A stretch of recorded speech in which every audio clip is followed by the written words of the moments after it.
हाँ जी, जय हिंद दोस्तों। मैं आप सबका स्वागत करता हूँ मेरे यूट्यूब चैनल के ऊपर। जैसा कि आप लोग जानते हैं, सीडीएस 2 2024 का एग्जामिनेशन अब ओवर हो चुका है। बहुत ज़बरदस्त तरीके से आपका एग्जामिनेशन हुआ है। आप ये कह सकते हैं कि एग्जामिनेशन जो था वो इजी आया था कंपैरेटिवली। अगर हम प्रीवियस ईयर पेपर को देखें तो कंपैरेटिवली पेपर आपका जो था सीडीएस का ज़्यादा मुश्किल नहीं था। एक आप कह सकते हैं मॉडरेट लेवल का जो है पेपर हमारे को देखने को मिला था। तो यहाँ पर आपको बता दूं, सीडीएस एग्जामिनेशन के थ्रू अगर आप इंडियन आर्म फोर्सेस को ज्वाइन करना चाहते हैं तो हमारे पास मेथड्स होते हैं। दैट इज कि आप जो है इंडियन आर्म फोर्सेस ज्वाइन कर सकते हैं। कैसे? That is Indian military academy IMA को ज्वाइन करके, या फिर आईएनए ज्वाइन करके, या फिर एएफए के थ्रू, या फिर ओटीए के थ्रू जो आप इंडियन आर्म फोर्सेस को ज्वाइन कर सकते हैं। तो यहाँ पर आप लोग जानते हैं कि भाई अगर आपने आईएमए का पेपर दिया है तो आपका पेपर जो है 300 मार्क्स का होता है। आईएनए का दिया है पेपर तो भी 300 मार्क्स का, एएफए का भी 300 मार्क्स का, बट यहाँ पर ओटीए है जो 200 मार्क्स का है। तो यहाँ पर बच्चा इस टाइम पे परेशान है कि सर कट ऑफ क्या रहने वाली है हमारी। हम जो है सीडीएस का एग्जामिनेशन देके आए हैं तो बट हमारे को जो है एक्सपेक्टेड कट ऑफ क्या देखने को मिल सकती है कि हमारे इतने नंबर स्कोर कर रहे हैं। कई बच्चे कह रहे हैं हमारे सर 120 नंबर आ रहे हैं, कई बच्चे हमारे कह रहे हैं कि सर 100 नंबर ही बन रहे हैं, कई बच्चे कह रहे हैं हमारे सर 140 नंबर बन रहे हैं। तो क्या एक्सपेक्टेड कट ऑफ हमारे को देखने को मिल सकती है उसके बारे में बात करते हैं। ठीक है जी।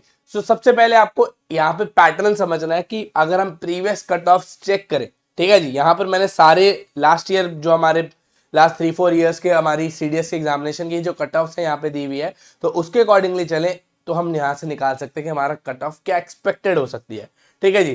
तो सीडीएस 1 2020 को अगर हम कवर करें तो यहाँ पे आईएमए की कट ऑफ रही थी 130, आईएनए की थी 118, एएफए की थी 143 और ओटीए की थी 93। यहाँ पे ओटीए मेन एंड वुमेन दोनों की ही ये बात कर रहा हूं मैं। सीडीएस 2 2020 की बात करूं तो आईएमए की थी 139, आईएनए की थी 134, एएफए की थी 152 एंड ओटीए की थी 97। सबसे हाई जो हमारी कट ऑफ जाती है वो एएफए की जाती है, उसके बाद आईएमए की, फिर आईएनए की एंड उसके बाद जाती है हमारी दैट इज ओटीए की। ठीक है जी।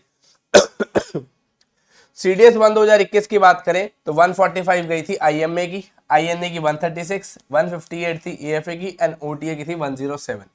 ठीक है जी। सीडीएस 2 2021 की बात करें तो 138 आईएमए, आईएनए की 132, 148 एएफए एंड ओटीए की थी 102। सीडीएस 1 2022 की बात करूं तो 136 थी हमारी आईएमए की, आईएनए की 128, एएफए की 147 एंड 100 रही थी हमारी ओटीए की। ठीक है जी। तो यहाँ पे अगर हम बात करें सीडीएस 2 2022 की तो आईएमए की थी हमारी 126, आईएनए की 118, एएफए की 136 एंड ओटीए की 98। सीडीएस 1 2023 की अगर मैं बात करूं तो 132 आईएमए, 122 आईएनए, एएफए की 142 एंड ओटीए की 101। सीडीएस 2 2023 की बात करूं तो 127 आईएमए, आईएनए की 110, एएफए की 136 एंड ओटीए की 104। तो यहाँ पे आपने पैटर्न के अकॉर्डिंगली देख लिया है कि यहाँ पर सबसे हाई जो जाती है वो एएफए की, उसके बाद आईएमए, फिर आईएनए एंड लास्ट में सबसे कम जो रहती है दैट इज ओटीए। ओटीए में मैथ्स का पेपर नहीं होता है जिसकी वजह से सबसे कम जो जाती है वो ओटीए की जाती है।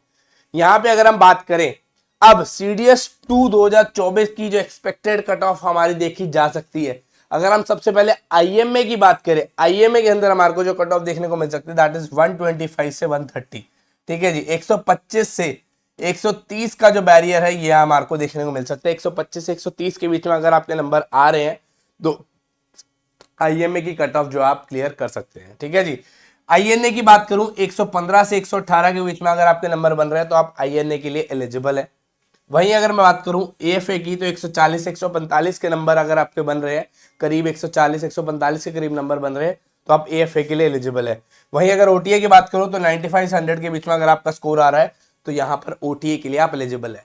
एंड अगर आपका स्कोर इन सबसे नीचे बन रहा है तो आप इस एग्जामिनेशन को क्लियर नहीं कर पा रहे हैं, घबराने की जरूरत नहीं है। बहुत जल्द हमारा जो एक पेड बैच लॉन्च होने वाला है एसएसबी गाइड डिफेंस एकेडमी के द्वारा, जहां पर जबरदस्त तरीके से, शानदार तरीके से आपकी तैयारी की जाएगी सीडीएस 1 2025 के लिए।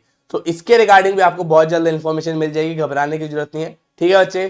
तो जिन्होंने एग्जामिनेशन को क्लियर किया बहुत बहुत मुबारक हो, जिन्होंने नहीं किया है तो घबराने की जरूरत नहीं, एक बार फिर से है जो मजबूत तरीके से हम लोग तैयारी करेंगे।